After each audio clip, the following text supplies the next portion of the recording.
Hi guys, welcome back to another episode of the Kickoff Discussion Podcast, your ultimate destination for all things football. Liverpool hits another roadblock in their fights to win the title this season.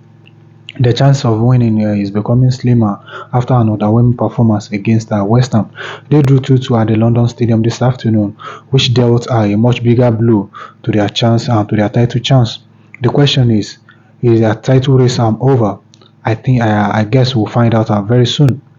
In this video, I will be discussing the moments in the game, the tactics, and and what went wrong for Liverpool in that game. Liverpool set up in their usual 4-3-3 system of play with some changes in the squad.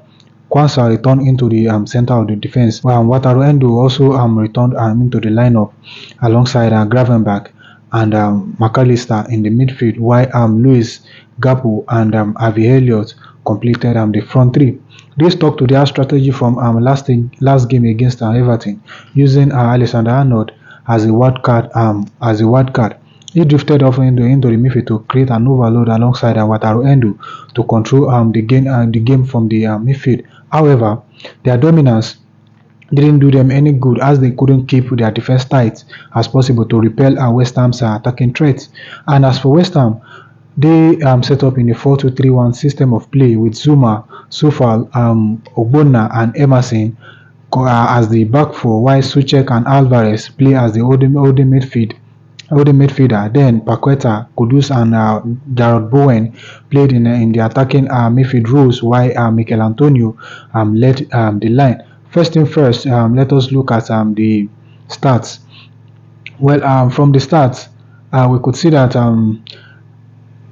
Liverpool had overall 28 shots overall, and they have 8 shots on target, while West Ham have 11 shots and 8 shots on target.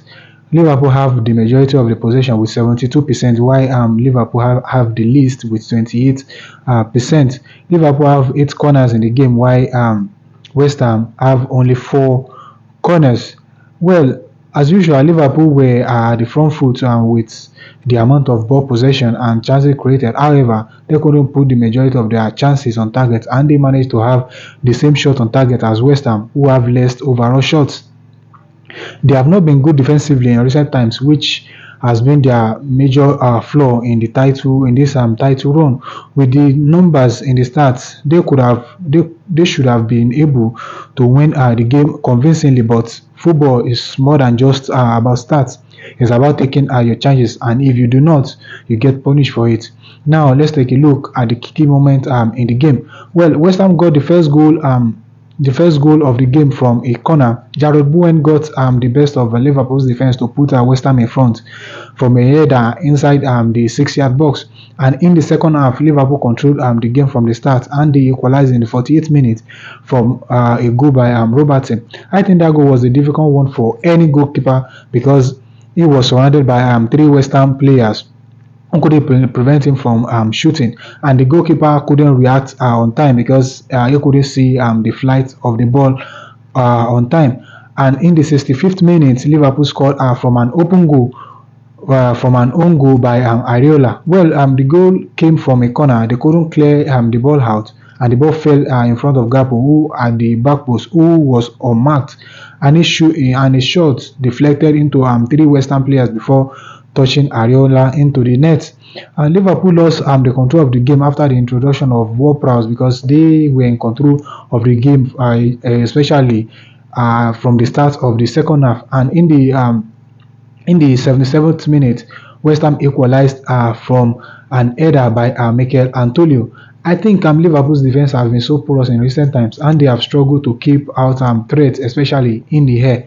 If you notice,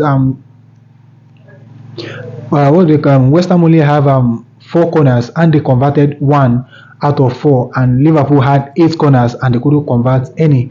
You could see that they are very, very weak aerially when in terms of area threats, and they couldn't keep their line clear, and they were so weak in keeping set pieces out, and that cost them dearly in the midweek against Everton, and it cost them again against West Ham.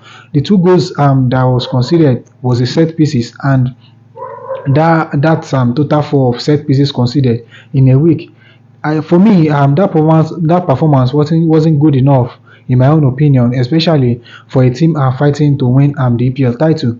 They shouldn't be conceding so much goals from set play if they want to remain in the race to win the title. With this latest setback, well, do you think their title race is over? I will leave that question for you to answer in the comment section. Thank you so much for sticking around, and I will see you in another episode. Bye for now.